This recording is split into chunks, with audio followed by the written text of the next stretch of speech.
வணக்கம், நான் உங்கள் Aathira. Welcome to Aathira audio books. ராதையை கண்டு கொண்ட கண்ணன் சீசன் 3 சாப்டர் 22ல் என்ன நடந்ததுன்னு பார்க்கலாமா? கியாஷ், என்னுடைய தப்புதான். நான் உங்களை பார்த்த மாத்திரத்தில் கண்டுபிடித்திருக்க வேண்டும் என்றாள் ராதிஷா. கவின் எதுவும் பேசவில்லை. அவனது பிடி தளர்ந்தது. வெறுமனே அவளது தோளை பிடித்தபடி நின்றிருந்தான். ராதிஷா சந்தோஷம், சோகம், உற்சாகம், ஆனந்த கண்ணீர் என பலதரப்பட்ட உணர்ச்சிகளையும் ஒன்றாக காட்டினாள். கவின் அங்கிருந்து ஒரு இம்மி அளவும் கூட நகர அவனுக்கு துணிவில்லை. அப்படியே சிலை போல் நின்றான். அவள் பேச பேச அவனது மனதின் திடம் கலைவதை உணர்ந்தான். இந்த 10 வருடங்களாக பேசாத அனைத்தையும் பேசிவிட வேண்டும் என்று தோன்றியது ராதிஷாவிற்கு. கியாஷ், நீங்கள் என்னிடம் பேசாவிட்டாலும் பரவாயில்லை, ஆனால் நான் உங்களிடம் பேசியே ஆக வேண்டும் என்றாள் ராதிஷா. அவனது உடல் விரைப்பாக இருந்தது. கியாஷ், எனக்கு கொஞ்சம் சந்தேகம். நீங்களா இல்லை வேற யாருமா என்று. அதனால்தான் சற்று பொறுத்திருந்து பார்த்தேன். நீங்கள்தான் என்று எனக்கு இப்பொழுது நன்றாக தெரிந்துவிட்டது என்றாள் ராதிஷா. அவனது பெர்ஃப்யூமின் வாசத்தை முகர்ந்து பார்த்தாள். அவளுக்கு எந்த சந்தேகமும் இல்லை.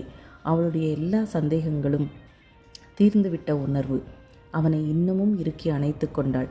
கியாஷ், நான் உங்களை மறக்கவில்லை, உங்கள் நினைவாகவே தான் இருக்கிறேன் என்றாள் ராதிஷா. அவளது குரலில் இருந்த ஏக்கம் அவனுக்கு நன்றாக புரிந்தது. இப்படி உடலை விரைப்பாக வைத்து கொண்டு நின்றால் மீண்டும் ராதிஷா அவளுடைய கியாஷ் அவன் இல்லை என்ற முடிவிற்கு வந்து விடுவாள் என்று தோன்றியதும் அவனது உடல் தளர்ந்தது. அவளை மென்மையாக அணைத்தவன், எனக்கு தெரியும் என்றான். கியாஷ், நான் உங்கள் கையில் பச்சை குத்தி இருப்பதை பார்த்ததும் நீங்களாகத்தான் இருக்கும் என்று சந்தேகப்பட்டேன். ஆனால் எனக்கு அதை உடனே நம்பவும் முடியவில்லை. என்னை மன்னியுங்கள். ஏனென்றால் நான் முதலில் நம்ம சிஎம் மிஸ்டர் கவின் யாதவ் வர்மாவை தான் நீங்கள் என்று தவறாக நினைத்து விட்டேன் என்றாள் ராதிஷா. அவளது வார்த்தைகளை கேட்ட பின்தான் கவினுக்கு உண்மையில் என்ன நடந்ததென்று புரிந்தது. அவள் ஆதவனை தான் கியாஷ் என்று நினைத்து கொண்டிருக்கிறாள். மொத்தத்தில் கவின் அவளது லிஸ்டிலேயே இல்லை. கவின் யாதவ் வர்மாவின் குடும்பத்தில் அந்த மோதிரத்தில் உள்ள டிசைன் போல் ஒவ்வொருத்தரும் ஒவ்வொரு வடிவில் பொருட்களை வைத்திருப்பார்கள். சிலர் நெக்லஸாக வைத்திருப்பார்கள், சிலர் வளையலில் அதே டிசைனில் வைத்திருப்பார்கள், அல்லது செயினில் மோதிரத்தில் அந்த டிசைனை பதித்திருப்பார்கள். இதுபோல் ஒவ்வொருவரும் ஒவ்வொரு வகையில் அந்த டிசைனில் ஒரு பொருளை வைத்திருப்பது அவர்கள் குடும்பத்தில் பல தலைமுறைகளாக இருந்து வந்தது. அதுபோல்தான் ஆதவன் அந்த டிசைனை பச்சை குத்தி வைத்திருப்பது. இதுவரை கவினுடைய பிளான் எதுவுமே சொதப்பியது இல்லை. ஆனால் இந்த முறை அவன் பக்கம் ஏதோ தவறு இருப்பதாக தோன்றியது. என்ன ஆச்சு? என் மேல் எதுவும் கோபமா என கேட்டாள் ராதிஷா. அவள் ஏதோ ஒன்றை வித்தியாசமாக உணர்ந்தாள். சற்று நேரம் முன்பு ஆதவன் அவளுடன் பேசிக்கொண்டிருந்த போது சற்றே தலையை நிமிர்த்திதான் பேசிக்கொண்டிருந்தாள். ஆனால் இப்போது அவள் முன் நிற்கும் கியாஷிடம் பேசும்போது அவள் இன்னும் நிமிர்ந்து பேச வேண்டியதாய் இருந்தது. இவன் இன்னும் உயரமாய் இருப்பது போல் தோன்றியது ராதிஷாவிற்கு. கவினுடைய உயரம் கிட்டத்தட்ட ராதிஷாவின் தந்தை கிருஷ்ணனுடைய உயரம் அளவிற்கு இருக்கும். ராதிஷா நார்மலான பெண்களின் உயரம்தான் இருப்பாள்.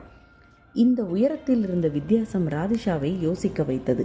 அப்படியென்றால் நாம் பேசிக்கொண்டிருந்த ஆதவனும் இப்போது நாம் பேசிக்கொண்டிருக்கும் ஆண்மகனும் வேறு வேறான ஆட்கள் என்று புரிந்து கொண்டாள். ஆதவனை கூட ஏதோ ஒரு இடத்தில் அவள் கியாஷாக நினைத்ததில் தவறில்லை. ஆனால் இப்போது அவள் பேசிக்கொண்டிருப்பது யார் என்றே தெரியவில்லை. ஆனால் எப்படி அவள் இவன்தான் கியாஷ் என்ற முடிவிற்கு வந்தாள்? எங்கோ ஏதோ தவறு நடந்திருக்கிறதா என்று யோசித்த ராதிஷா, அப்படியென்றால் அந்த ஆதவன் யார்? ஏன் அவன் ராதிஷா அவனை கியாஷாக நினைக்க வேண்டும் என்று எல்லாம் செய்தான்? இதில் என்ன காரணம் இருக்கிறது? யார் இதை செய்தது என யோசித்தாள் ராதிஷா. அவளது குழப்பத்தின் விடையாக அவனிடமிருந்து பதில் வந்தது. என்னுடைய திஷாவின் மேல் நான் ஏன் கோபப்பட வேண்டும் என்றான் கவின். அவனது குரலை அவள் அடையாளம் தெரிந்து கொள்ளாதபடி மிகவும் மெதுவாக பேசினான் கவின். நீங்கள் உண்மையில் என்னுடைய கியாஷ் தானே என மீண்டும் கேட்டாள் ராதிஷா. இந்த முறை கவின் அவளது கேள்விக்கு பதில் அளிக்கவில்லை. அதற்கு பதில் அவளது கண்களை மூடச் செய்தான். இரு புருவங்களுக்கு மத்தியில் மென்மையாக முத்தமிட்டான். ராதிஷாவின் சந்தேகம் முழுவதுமாக தீர்ந்துவிட்டது. சிறு வயதாக இருக்கும் பொழுது கூட கியாஷ் இப்படித்தான் புருவங்களுக்கு மத்தியில் முத்தமிடுவது வழக்கம். இதற்கு மேல் அவனிடம் கேட்பதற்கு எதுவுமே இல்லை. ஆனால் ஏன் அவளுடைய கியாஷ் இப்படி மர்மமாக நடந்து கொள்கிறான் என்று மட்டும் ராதிஷாவிற்கு புரியவில்லை. அவளது யோசனைகளுக்கு மத்தியில் திஷா என்று மெதுவாக அழைத்தான் கவின். யாரும் அவளை திஷா என்று அழைக்க மாட்டார்கள். கியாஷ் மட்டுமே அவளை அப்படி அழைப்பதுண்டு. மீண்டும் அவனை நிமிர்ந்து பார்த்தவள், உண்மையில் நீங்கள் என்னுடைய கியாஷ் தானே என கேட்டாள். உன்னுடைய உள் மனதை நம்பு, அது உன்னிடம் பொய் சொல்லாது என்றான் கவின். அவர்கள் பேசிக்கொண்டிருந்த போது கவினுடைய இடது கையை பார்த்தாள். அந்த பச்சை குத்தி இருந்த டிசைன் அவனது கையில் இல்லை. எதிரில் இருந்தவன் நிச்சயம் ஆதவன் இல்லை என்று ராதிஷாவிற்கு உறுதியாயிற்று. இவன் யார் என்று குழப்பத்தில் இருந்த ராதிஷா, இவன் ஏன் குரலை மாற்றி பேசுகிறான் என்ற குழப்பத்தில் இருந்தபோது மீண்டும் கவின் அவளை முத்தமிட்டான். இந்த முறை அவளது புருவங்களுக்கு மத்தியில் அல்ல, உதட்டில். இதை ராதிஷா சற்றும் எதிர்பார்க்கவில்லை. முதலில் அவனை தள்ள லேசாக முயற்சித்தாலும் அவனது வாசம் அவளை அமைதியாக்கியது. அவனுடைய முத்தம் நீ எனக்கு மட்டும் உரியவள், என்னுடையவள் என்று சொல்லாமல் சொல்லியது. அவளுக்கு அவனை விட்டு பிரிய மனமில்லை. அவன் அவளை விடுவித்த பின் கியாஷ் என்று மீண்டும் அழைத்தாள். திஷா என்று அவன் அழைத்தபோது அவளது சிவந்த உதடுகளை பார்த்த கவினுக்கு அவன் மேல் அவனுக்கே கோபம் வந்தது.